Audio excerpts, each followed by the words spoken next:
Hello viewers, welcome back to my channel. আশা করি সবাই ভালো আছেন। আজকে আপনাদের সঙ্গে শেয়ার করব ট্যাংরা মাছের বোনা রেসিপি। সবার প্রথমে এখানে নিয়ে নিচ্ছি হাফ কেজি ট্যাংরা মাছ। ভালো করে কেটে পরিষ্কার করে ধুয়ে রেখে দিয়েছিলাম।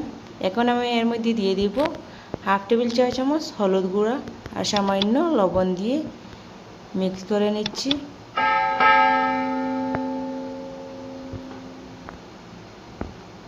এখন আমি এই মাছগুলি হালকা করে ভেজে নিব। চুলায় একটি প্যান বসিয়ে নিয়েছি, এর মধ্যে দিয়ে দিচ্ছি পরিমাণ মতো তেল।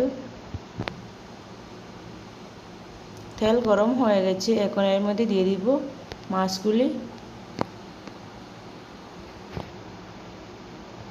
প্লিজ আমার রেসিপিটি ভালো লাগলে লাইক, কমেন্ট অ্যান্ড শেয়ার করতে ভুলবেন না। আর আমার চ্যানেলে নতুন হয়ে থাকলে চ্যানেলটিকে সাবস্ক্রাইব করবেন, পাশে থাকা বেল বাটনটি প্রেস করবেন।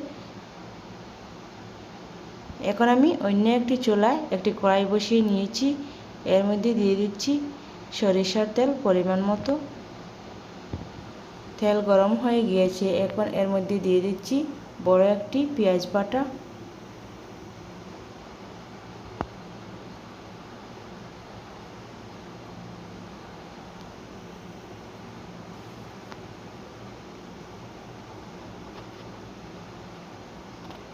হালকা করে ভেজে নিব।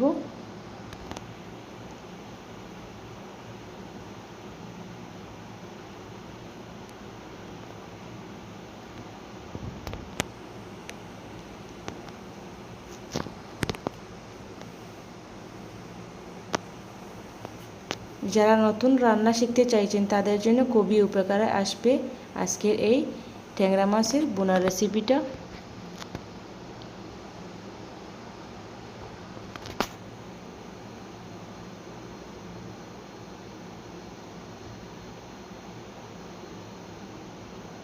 পেঁয়াজ বাটা ভাজা হয়ে গেছে, এখন আমি এর মধ্যে দিয়ে দিচ্ছি হাফ টেবিল চা চামচ আদা বাটা, হাফ টেবিল চা চামচ রসুন বাটা, আবারও সামান্য ভেজে নিব।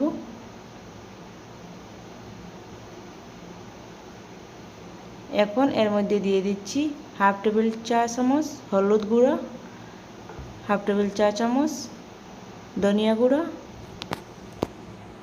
হাফ টেবিল চা চামচ জিরার গুঁড়া,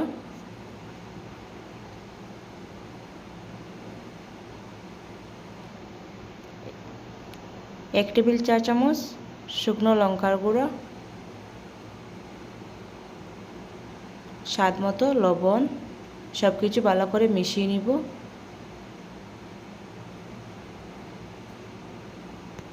মিশানো হয়ে গেছে, এখন আমি এর মধ্যে দিয়ে দিচ্ছি হাফ কাপ জল।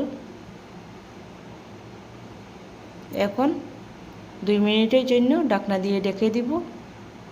2 মিনিট পর আবারও চলে এসেছি। এখন এর মধ্যে দিয়ে দিব আগে থেকে কেটে রাখা টমেটো। এখানে আমি 2টি টমেটো দিয়েছি।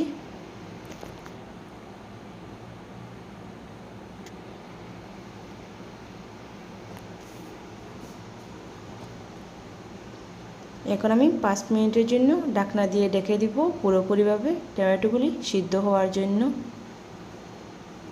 আমার মাছগুলি ভাজা হয়ে গেছে, এখন নামিয়ে নিচ্ছি। ঢাকনাটি তুলে এখন এর মধ্যে দিয়ে দিচ্ছি মাছগুলি।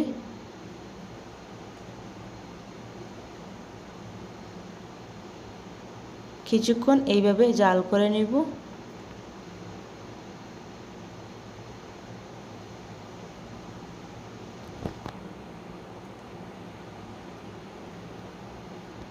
আবারও আমি হাফ কাপ দিয়ে দিচ্ছি জল। সব কিছু ভালো করে মিশিয়ে আবারও 10 থেকে 15 মিনিটের জন্য জাল করে নেব। 10 থেকে 15 মিনিট পর আবার আমি চলে এসেছি। আমার ট্যাংরা মাছের বোনা রেসিপিটা পুরোপুরিভাবে হয়ে গেছে। এখন নামিয়ে নিচ্ছি চুলা থেকে। আপনারা এইভাবে বাসায় অবশ্যই একবার ট্রাই করে দেখবেন, খেতে খুবই দারুণ হয়।